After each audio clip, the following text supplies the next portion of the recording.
Assalamualaikum warahmatullahi wabarakatuh. Balik lagi di MJD Channel. Nah, kali ini MJD Channel memberikan video yaitu simulasi tentang pembelajaran IPS kelas 6 SD atau MI semester 2. Tema 7 tentang kepemimpinan, subtema 1 kepemimpinan di sekitarku. Nah, silahkan menyaksikan. Namun sebelumnya jangan lupa like, comment, and subscribe. Dan satu lagi, jangan lupa tekan tombol OBC supaya kalian mendapat pemberitahuan ketika kami mengupload video baru. Semoga bermanfaat dan selamat menyaksikan.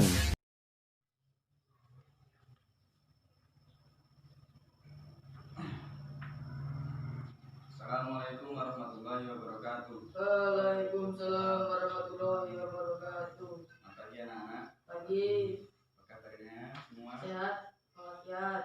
Nah, baik. Baik, Sebelum pelajaran dimulai, siapa ketua kelasnya? saya Baik, silakan dipimpin doa. sebelum mulai pelajaran, mari berdoa dulu. Doa mulai. Bismillahirrahmanirrahim. Raditu billahi rabban wa bil islami dinan wa bil Muhammadin nabiyya wa rasulah. Rabbi zidni ilma warzuqni fahma. Amin ya rabbal alamin. Semuanya hadir ya? Hadir. Nah, Bapak absen. Dahulu David Maulana, Hadir. Putra, Hamdan. Tidak berangkat. Dah. Ya. Apa ini ya? Apa? Apa? Baik. Jadi hari ini kita akan belajar tentang kepemimpinan. Kepemimpinan. Ada yang tahu enggak apa sih itu pemimpin? Pemimpin. Kalau di negara itu contoh pemimpin itu apa? Sibes. Presiden. Kalau di provinsi, provinsi itu pemimpinnya siapa? Gubernur. Gubernur. Kalau di kabupaten, Bupati. Bupati. Baik. Silahkan kalian buka buku kalian halaman 4. Subtema 1 kepemimpinan di sekitarku. Ya. Dah. Nah, di situ ada gambar angsa. Ada gambar angsa dan ceritanya. Itu ada cerita tentang angsa. Silahkan kalian simak, Bapak bacakan, kalian dengarkan dan disimak ya di buku kalian masing-masing.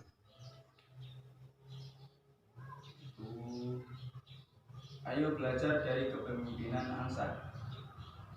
Di belahan bumi bagian utara, musim gugur telah tiba.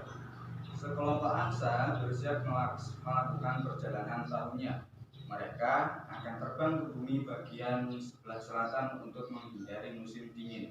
Perjalanan ini akan menjadi perjalanan pertama bagi Angki, si Angki cilik. Kali ini ayah Angki akan menjadi pemimpin rombongan. Ya, ayah Angki akan terbang di posisi paling depan. Perlahan ayah Angki mulai mengepakkan sayapnya. Paman Gori dan Paman Roja mengambil posisi di belakang ayah. Makin lama rombongan terbang, semakin tinggi, formasi huruf V makin jelas terlihat di angkasa. Angki sendiri terbang dengan santai. Ia tidak perlu susah payah menembus dinding udara seperti saat ia terbang sendiri, karena di depannya sudah ada angsa lain yang membuka jalan untuknya. Itulah mengapa kelompok angsa selalu terbang dengan formasi huruf F. Bahkan sayap satu angsa akan membuka jalan bagi angsa yang ada di belakangnya. Sebagai pemimpin, ayah Angki tentu yang paling kuat. Ia harus membelah udara dan membuka jalan bagi anggotanya. Dari dua paragraf tersebut, kesimpulannya apa? Mengapa rombongan angsa itu ketika terbang membentuk huruf V? Kenapa? Tolong. Supaya untuk memudahkan rombongannya dalam membelah udara. Dalam Membelah udara. membelah udara. Angsa yang paling depan itu posisinya sebagai apa? Pemimpin. Pemimpin. Putra, kenapa kok yang depan itu sendirian? Karena Untuk membuka formasi membelah udara. udara. Jadi pemimpin itu yang berada di paling depan, pemimpin angsa yang berada di paling depan itu harus siap membuka atau membelah udara demi memudahkan para angsa lainnya untuk terbang. Lanjut ke paragraf selanjutnya. Sebagai anggota termuda, Angki ditempatkan di posisi belakang bersama teman-teman sebayanya. Mereka pun memiliki tugas khusus, yaitu mengeluarkan suara menguat bersahutan dengan lantang dan riuh rendah. Suara ramai menjadi penyemangat seluruh rombongan sehingga kecepatan akan lebih stabil. Jadi angsa yang berada di belakang seperti Angki ini, Angki kan masih kecil. Jadi tugasnya di belakang itu apa?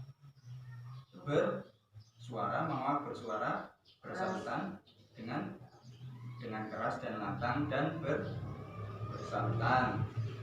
Mengapa kok bersahutan? Karena untuk memberi semangat kepada kawan-kawannya atau seluruh rombongan yang lain.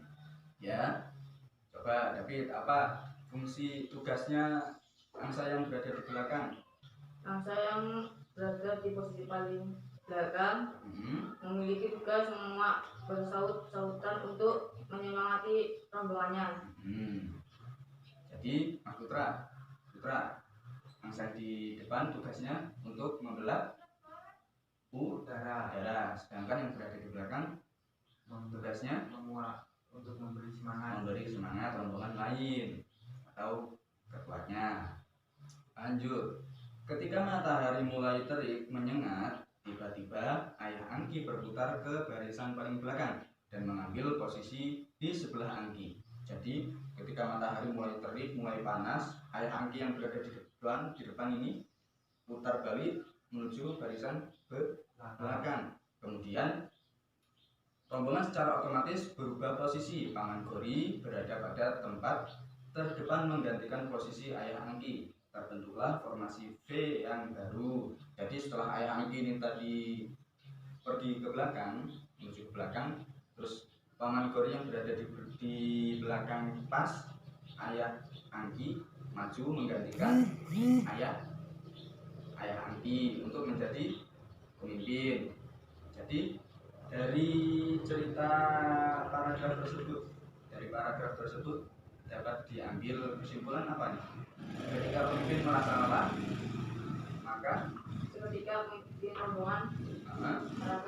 maka angsa yang berada di belakang maju menggantikan pemimpin rombongan. Karena sebagai pemimpin itu tidak boleh memaksakan kehendaknya, ya. Ketika kita itu menjadi pemimpin sudah merasa lelah, dan ketika memang kalau kita memaksakan itu membahayakan untuk anggota kita, maka sebaiknya kita memberi kesempatan untuk anggota lain menjadi pemimpin. Gak boleh egois. Paham ya? Paham. Nah, setelah beberapa saat ayah Angki mencoba menjelaskan, nih, sebagai pemimpin ayah tidak boleh memaksakan diri ketika sudah lelah, kata ayah Angki, agar tidak membahayakan seluruh rombongan. Ayah harus memberi kesempatan pada angsa lain untuk menggantikan posisi ayah. Ayah yakin Paman Gori akan menjadi pemimpin yang baik. Jelas ayah atau ayah Angki tadi. Di pemimpin itu nggak boleh memaksakan diri. Lanjut, Angki mengangguk paham seorang pemimpin harus selalu mengutamakan kepentingan seluruh rombongan, tak boleh egois dan memaksakan diri. Menjelang sore, rombongan angsa tersebut melintas di atas pegunungan. Terusnya,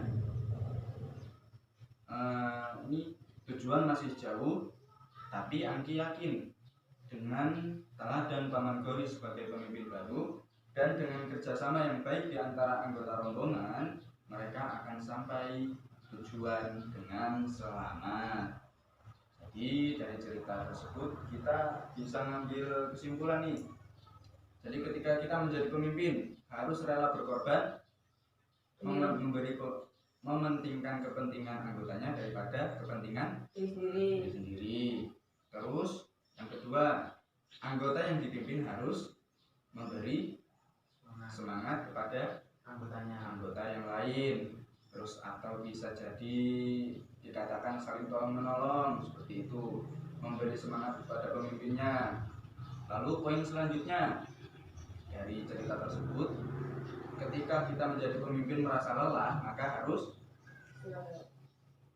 beristirahat, kemudian digantikan oleh anggota yang lain.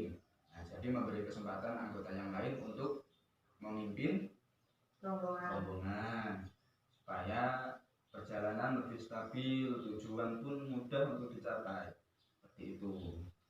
Nah, jadi dari materi tadi, dari cerita yang tadi, silahkan kalian diskusikan dengan teman sebangku kalian. Apa sih pemimpin yang ada di cerita tersebut? Terus nilai yang dapat kita teladani dari cerita tersebut? Ayo diskusikan dengan teman kalian sebangku. Yuk coba didiskusikan.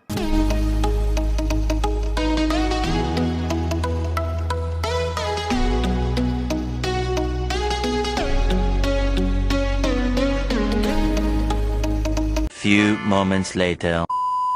Sudah selesai diskusinya? Ya.